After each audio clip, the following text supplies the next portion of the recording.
Alright, welcome to another Robolink tutorial. So this time we're gonna do uh, a program that combines two of our components. So the first one component is gonna be your DC motors, and the second thing is gonna be an ultrasonic sensor. So in short, what this program is gonna do is it's gonna take a reading from an ultrasonic sensor, just like the ultrasonic sensor tutorial, and then we're gonna use that to control a motor to go forward or turn in a direction. So if you have not done motors, I recommend that you do that because it make everything easier. Same with ultrasonic sensor. Now, in essence, we're pretty much just combining two different code into one cohesive one. So it's gonna look pretty similar if you have done the other tutorials. So what do I mean by that? So right now I'm adding the library that we're going to be using. So that's the smart inverter.h library. And I'm also including two pins that we're going to need. We're going to need an echo pin and a trigger pin. Echo, in short, trigger is going to make it so it's what sends out the pulse, the sound pulse, and echo is what is receiving that pulse. We're also going to make a variable called sensor distance, and this is where we're gonna save the distance that we get from the sensor so that we can use it for our logic.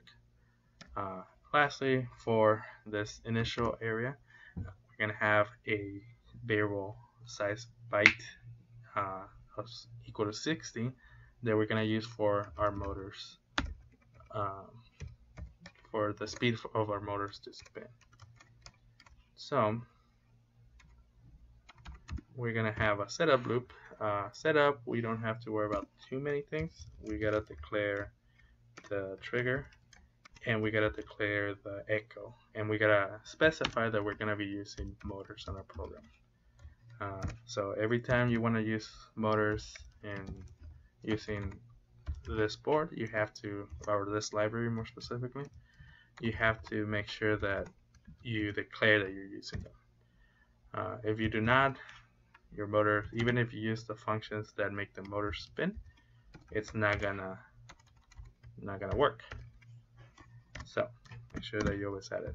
So smart inventor dot DC motor use, and then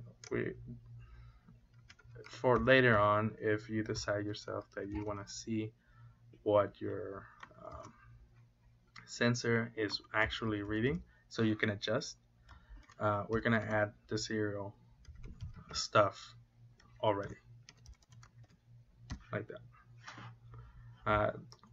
This is not gonna be necessary for the robot to move or anything, but this will let us adjust later on. Maybe you want your robot to only work in certain distances and you want to check how it does it.